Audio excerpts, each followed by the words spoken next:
नमस्कार शेतकरी बांधवांनो, पुन्हा एकदा डॉक्टर किसानच्या यूट्यूब चॅनलला तुमचं खूप खूप स्वागत. आजचा व्हिडिओचा विषय खूप महत्त्वाचा आहे. टोमॅटो पिकातील एप्रिल आणि मे मधील बाजारभावाचा अंदाज काय असू शकतो, त्या संदर्भात आजचा व्हिडिओ आपण या ठिकाणी घेत आहोत. साधारणतः आपण 38 ते 40 दिवसाच्या प्लॉटमध्ये उभे आहोत. माझ्यासोबत शेतकरी आहेत. दादा, आपलं पूर्ण नाव सांगा. गणेश शांताराम सानप, वडगाव पिंगळा, तालुका सिन्नर, जिल्हा नाशिक. आपला मोबाईल नंबर. 9921 89 16 39.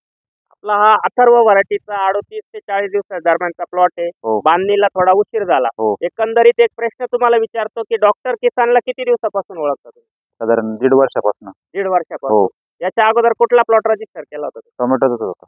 पावसाळी हंगाम. हो. काय अनुभव आला तुम्हाला? प्लॉटची सेटिंग वगैरे व्यवस्थित राहिली. पत्ती जी खराब होत होती ती 2 वर्षापूर्वी किंवा 3 वर्षापूर्वी ती झाली नाही. प्लॉटला लाईफ बऱ्यापैकी भेटली.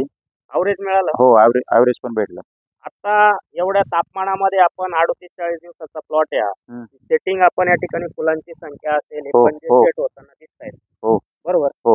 तर उन्हाळी हंगामामध्ये काय अनुभव आला तुम्हाला? परत म्हणजे पावसाळ्यात चांगला अनुभव आल्यामुळे तुम्ही प्लॉट रजिस्टर केला. बरोबर. आता काय अनुभव आला? पावसाळ्यापेक्षा हा प्लॉट तर नक्कीच चांगला आहे आजच्या स्टेजला या टेम्परेचरच्या मानाने. नक्कीच मित्रांनो, व्हिडिओचा विषय वेगळा आहे. सुरुवातीला तुम्ही ऐकलं एप्रिल आणि मेचा बाजारभावाचा अंदाज कसा राहील. मी पाठीमागं देखील अंदाज दिला होता की एप्रिल महिन्याच्या पहिल्या सुरुवातीच्या 10-15 दिवस बाजारभाव थोडासा डल होईल, जेणेकरून अगदी 5 ते 6 रुपये किलोपर्यंत दर येतील. परंतु 15-16 एप्रिल नंतर हळूहळू दर 8 ते 10 रुपये किलोपर्यंत जातील. एप्रिल एंड पर्यंत ते 12 ते 13 रुपये किलो दर त्या ठिकाणी आपल्याला मिळायला सुरुवात होईल. आणि मे मध्ये अंदाज कसा राहील? मे मध्ये बऱ्याचशा ठिकाणी हिमाचल प्रदेशचा जो माल आहे, नाशिक जिल्हा असेल, त्याचप्रमाणे सोलापूर असेल, आपला नारायणगाव जुन्नरचा जो पट्टा आहे, टेम्परेचर वाढल्यामुळे त्या ठिकाणी बरेचशा मोठ्या प्रमाणात हानी होईल. आणि मे मध्ये चांगल्या प्रकारे त्या ठिकाणी 15 ते 20 रुपये किलो दर त्या ठिकाणी टोमॅटोला असणार आहे. जून आणि जुलैमध्ये कसा अंदाज असेल तो अंदाज देखील मेच्या 15 ते 20 तारखेपर्यंत मी देण्याचा प्रयत्न 100% करेल.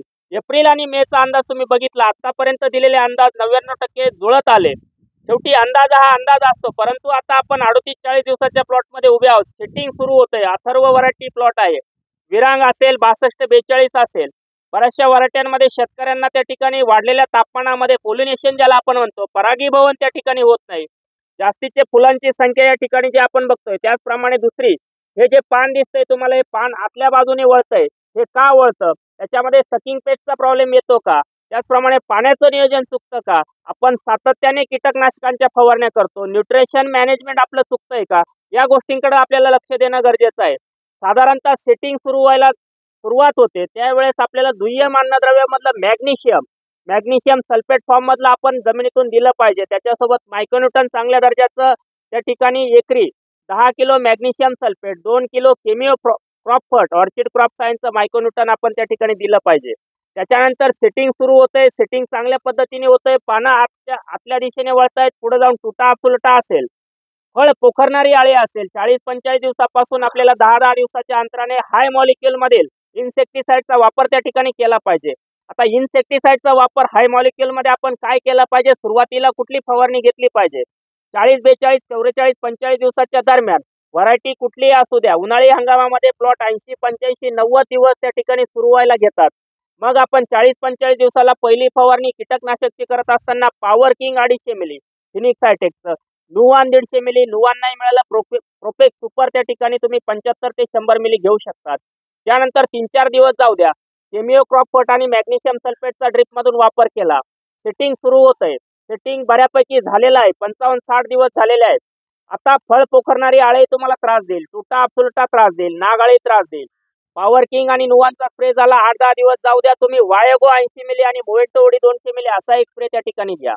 मध्ये एखादा बुरशीनाशकचा चांगला स्प्रे घेत असताना त्या ठिकाणी अल्ट्राबॅक 250 मिली, रिडोमिल गोल्ड 250 ग्रॅम, त्याच्यासोबत इमामॅक्टिनचा वापर 75 ते 100 ग्रॅम तुम्ही करू शकतात.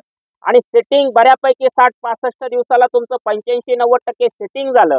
फळाची एकसारखी साईज मिळाली पाहिजे, तिरंगा आला नाही पाहिजे, एकसारखा रंग आला पाहिजे. त्याच्यासाठी ड्रीप मधून किंवा स्लरीच्या माध्यमातून, ड्रिपच्या माध्यमातून आपल्याला त्या ठिकाणी 65 दिवसाच्या दरम्यान एकरी 5 लिटर फोस्ट्रो, 50 किलो सिंगल सुपर फॉस्फेटची निवळी, 4 किलो गुळ आणि 3 लिटर त्यामध्ये एक्स्ट्रा 3 लिटर जे पावसाळी आणि हिवाळी हंगामामध्ये आपण स्लरी देतो त्यापेक्षा वेगळी स्लरी आपल्याला या ठिकाणी द्यायची आहे. 3 लिटर नारळाचं पाणी, जे नारळ पाणी आपण पेशंटला घेऊन जातो किंवा आपण उन्हामध्ये ते पितो, ते 3 लिटर नारळ पाणी त्याच्यामध्ये ऍड करायचं आहे गुळासोबत.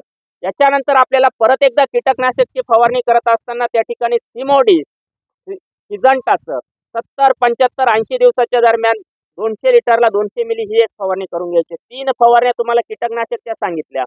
बुरशीनाशकची एकच फवारणी सांगितली. अजून एक फवारणी तुम्हाला बुरशीनाशकची सांगतो. त्या ठिकाणी कुमानेल झायरामचा वापर आपल्याला करायचा आहे. बुरशीनाशकची फवारणी करत असताना सकाळी 9च्या आत फवारणी शक्यतो करून घ्यायची आहे. कीटकनाशकांच्या फवारण्या संध्याकाळी 5:30, 6च्या नंतर करायच्या आहेत. पाण्याचं नियोजन करत असताना आपल्याकडं पाणी किती प्रमाणामध्ये आहे, आपली जमीन कशी आहे, हलकी, भारी, मध्यम, त्यानुसार पाण्याचं नियोजन आपल्याला त्या ठिकाणी वापसा कंडिशनला ठेवायचं आहे. टोमॅटो पिकामध्ये एप्रिल आणि मे, एप्रिलचा जो सुरुवातीचा काळ आहे, मी पाठीमागच सांगितलं होतं की एप्रिलच्या सुरुवातीला मार्केट 100% डल होईल आणि त्याच पद्धतीने आज 100-150 रुपये कॅरेट म्हणजे 5 ते 6 रुपये दर आहे. हा दर येत्या 15-16 एप्रिल नंतर चांगल्यापैकी वाढेल, दुपटीने दर वाढेल, 10-12 रुपये किलो दर असेल. मे मध्ये अधिक चांगला दर मिळेल. गेल्या वर्षी मी जो अंदाज दिला की जुलैमध्ये ना भूतो ना भविष्यतो इतका दर मिळाला, तो दर मिळेलच याची गॅरंटी या वर्षी नाही. तरी देखील मी अंदाज देण्याचा प्रयत्न त्या ठिकाणी करेल आणि तो अंदाज बघून जसं मेंढर एका बाजूला पळतात त्याचप्रमाणे शेतकरी त्या ठिकाणी पाण्याची कमतरता असताना बऱ्याच शेतकऱ्यांनी लागवडी केल्या. सगळ्यांचे सक्सेस होतील.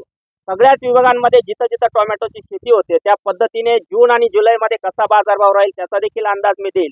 टोमॅटोच्या शेतीमध्ये उन्हाळी हंगामात शेती जर तुम्हाला करायची असेल तर चांगल्या पद्धतीने तुम्हाला न्यूट्रिशन मॅनेजमेंट, पाणी नियोजन आणि इन्सेक्टिसाइडचा वापर, कीटकनाशकांचा वापर, जसं पावसाळी हंगामामध्ये आपल्याला बुरशीनाशकांचा वापर जास्त करावा लागतो तसं उन्हाळी हंगामामध्ये न्यूट्रिशन मॅनेजमेंट आणि कीटकनाशक याच्याकडे आपल्याला प्रामुख्याने लक्ष देणं गरजेचं आहे. आजचा हा व्हिडिओ तुम्ही शेवटपर्यंत बघितला. चॅनलला प्रथम आला असाल चॅनल सबस्क्राईब करा. परत एकदा शेतकऱ्याकडे एक जातो, शेवटचा प्रश्न विचारतो. पहिल्या हंगामामध्ये तुम्ही टोमॅटोचा प्लॉट रजिस्टर केला, चांगला अनुभव आला म्हणून उन्हाळी हंगामामध्ये तुम्ही प्लॉट रजिस्टर केला. हा सगळा अनुभव इतर महाराष्ट्रातील शेतकऱ्यांना कसा शेअर कराल तुम्ही? काय अनुभव सांगाल तुम्ही? खर्च कमी आहे, ॲव्हरेज चांगलं आहे. त्यामुळं इकडं तिकडं न फिरता वायात औषधं किंवा वायात पैसे खर्च न करता डॉक्टर किसनचं मार्गदर्शन घेतलेलं कधीही बरे राहील. खरं आहे काही? 100% खरं आहे. मित्रांनो, त्यांनी त्यांचा जो काही मी त्यांना प्रश्न विचारला त्याचं उत्तर तुम्ही सगळ्यांनी ऐकलं. व्हिडिओ तुम्हाला आवडल्यास तो लाईक आणि शेअर करायला विसरू नका. चॅनलला प्रथम आला असाल सबस्क्राईब केल्याशिवाय राहू नका. नमस्कार.